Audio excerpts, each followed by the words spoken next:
Hey friends, I'm so glad you're here. Today we're going to make the perfect angel food cake together at home. This cake will be light and fluffy and moist, and that's what I love about this recipe. When you buy them at the store, they're spongy and they're dry and kind of tasteless. Ours will be the perfect one. It's a gorgeous canvas for fresh fruit and whipped cream. This dessert is ideal for any occasion. It only takes 6 ingredients and it comes together so quickly and easily. The recipe is in the description below. Print it out and let's get busy. So I have the ingredients right here in front of me. This is everything that you need for this cake. It's really simple. You will need a tube pan like this. This is a nice light colored aluminum. You don't grease it. You put the batter in here. The batter actually climbs up the side of the pan and sticks to it. When you cool it, you cool the cake upside down. So this is one special thing that you will need. It is a tube pan with a removable bottom. So I'm going to put that aside for now. You want to turn your ovens to 325 or 170 Celsius. You'll need the whites from 10 to 12 large eggs. You'll want to measure because eggs vary in size a lot. So you need 1.5 cups or 350 milliliters. You're going to get maximum volume from egg whites if they're at room temperature. So separate them when they're cold and then let them come to room temperature. The mixture will grab more air and just aerate a whole lot more if the egg whites are at room temperature. These have been sitting for like an hour, so they are ready to go.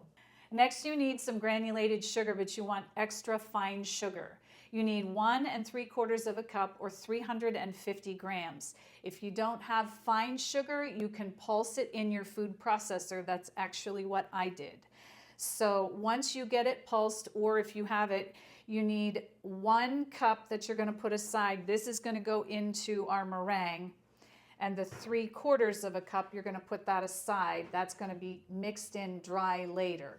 This is 200 grams, and that's going to go in here. We're using cake flour, and this is 133 grams or 1 cup plus 2 tablespoons. You don't want to use all-purpose flour. That will make the cake dense and tough, and this is actually going to make it nice and light and fluffy. So we're going to add this cake flour right into our sugar that we have sitting here,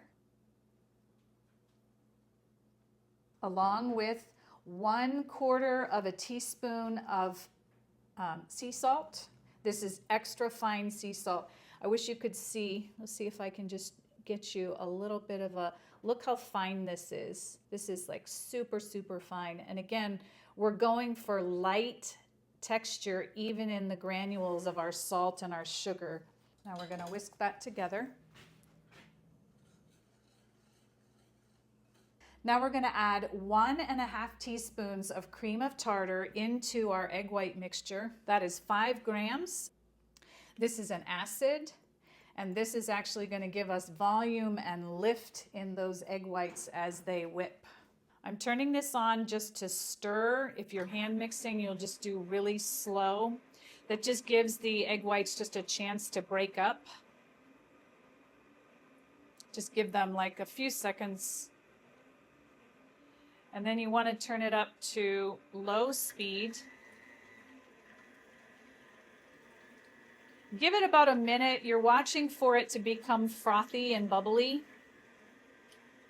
Once you start to see some bubbles and some froth in there, that's when you'll start incorporating your 1 cup or 200 grams of your fine sugar. So you can see there's some bubbles and some froth going on in there. So now it's time to start adding our sugar. And you want to do this very lightly, just gently, little tiny bits at a time. What we're doing is creating lots of air and lift, and if you put too much in at one time, it'll actually deflate the mixture. So just a little bit at a time. This process could take 5, 6, 7 minutes. We want the sugar to be dissolved in this process. I'm starting to see more and more texture in here now, so I'm going to turn the speed up to medium. and just continue adding sugar. I'm seeing more and more texture, so I'm going to turn this up to medium high. We're going to shut this off and check it. One thing you want to be careful of is overbeating. So I will monitor a little bit here. You can see that's just running off of the beater. So we're very safe right now, but you want to avoid over mixing or the mixture will actually separate and we don't want that to happen. Check it again. Ooh, we're really close here. Let me see.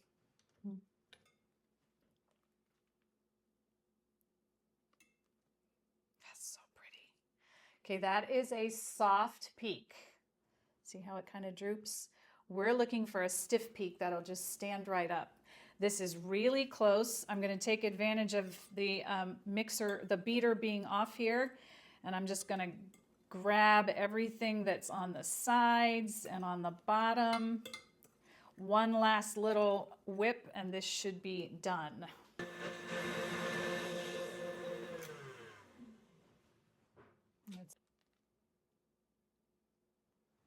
And that is a stiff peak. That's a beautiful thing. Look at that. This turned out perfect. Now to add the dry ingredients. Now we're going to add 1.5 teaspoons of vanilla in for flavor. That's 7.5 milliliters. I'm just going to kind of spin it around here. It'll have lots of chance to get incorporated because I will be hand mixing this in. So I'm giving it a light stir. This smells amazing. Now we're going to add our dry ingredients in. You need a nice big spatula. I love these. I have a whole set of them. They're amazing. Now we're going to do this in thirds. So you want to just put a third of your dry ingredients in your sifter. Okay, so now you want to use the folding technique. We have this beautiful bowl of light aerated egg whites that have made this beautiful meringue, and we don't want to lose that air. So gently fold.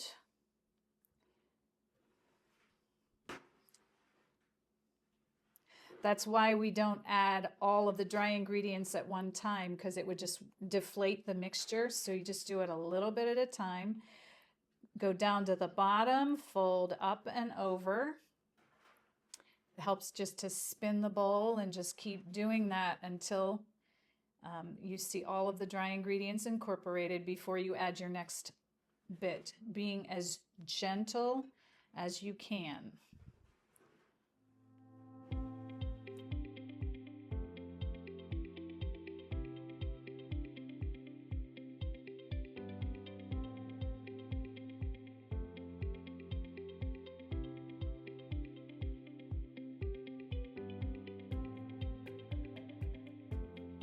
Gently pour your batter into the pan, a little bit at a time. Kind of rotate your pans so that you're getting it evenly onto the bottom. So you stop halfway and you want to smooth it out. See all the little dollops in there? You want to make sure that you're not creating air pockets because you don't want any air bubbles in this. So then you smooth it out. And then we'll pour the rest in.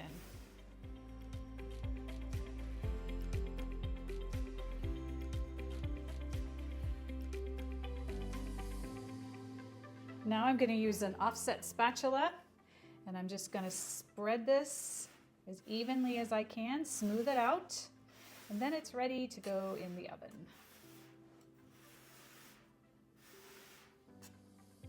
Jiggle it just a bit, just to make sure that it's leveled and even. And this is ready to go in the oven, yay. So we're gonna put this in the oven. We're gonna bake it for 40 to 50 minutes. And you wanna rotate the pan halfway through the bake.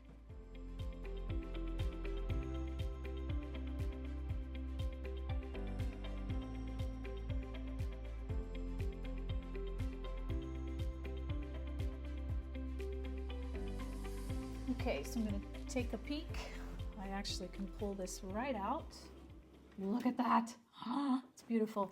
So we're looking for the top to be browned, gently browned, and when you touch it, it springs back, which it is doing. This cake is done and ready to come out. Okay. Wow, this is beautiful. Okay, let me shut my oven behind me. Okay, so look at this. This is probably the most perfect angel food cake I've ever seen in my life. Look how cool this is. I'm going to turn this right upside down and it doesn't fall out. Isn't that so cool? So if your cake pan has the little feet, you can just leave your cake just like this and let it cool. If you don't have the little feet on your pan, you can use something like this. I'll just show you, like if you have a sauce bottle, a wine bottle, anything like that. You just put the center of your tube on that and then just let it sit on that. I have little feet, so I'm going to use this. This needs to cool for an hour, maybe even 2. You want it to be completely cool before you do anything with it.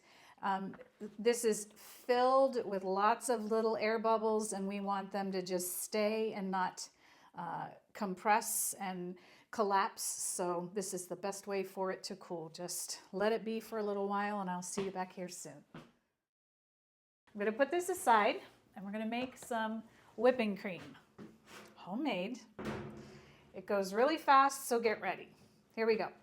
Pour 1 cup of cold whipping cream into a bowl that's 237 milliliters. Add 2 tablespoons of powdered sugar, that's 24 grams, and 1/2 teaspoon of vanilla for flavor, that's 2.5 milliliters. Grab your mixer, give the mixture a little stir. We're avoiding that powdered sugar cloud.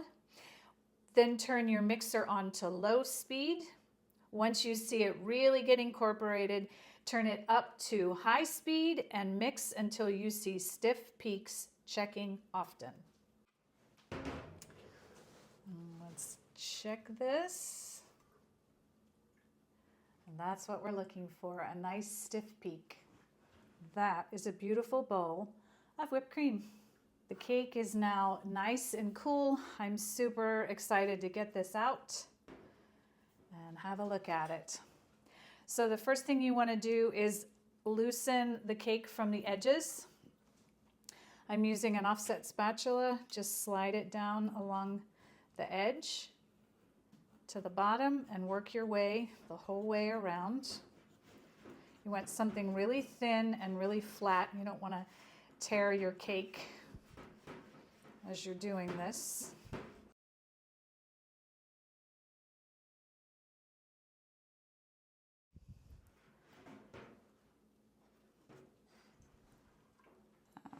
Look at that.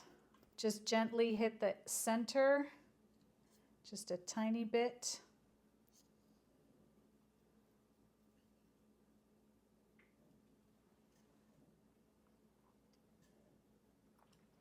And then we want to go along the bottom, applying downward pressure so that you're not tearing your cake. And you just want to go the whole way along the bottom until you're back to the beginning. Okay, now to get it onto our serving dish. I'm just tipping it over gently. I'm going to let it just kind of fall into my hand. And then I'll just put it right on our serving plate. So now we get to cut it.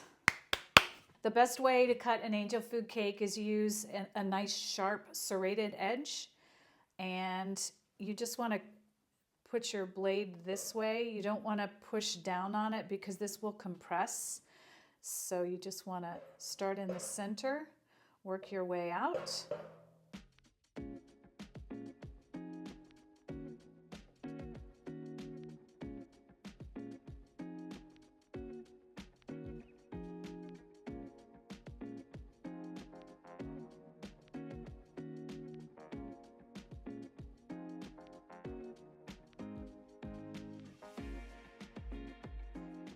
Look how beautiful that is.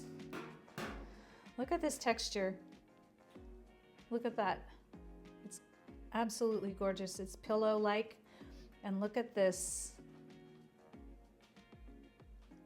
It's super moist. Spongy. Yum. My favorite part. I'm garnishing it with some lovely whipped cream.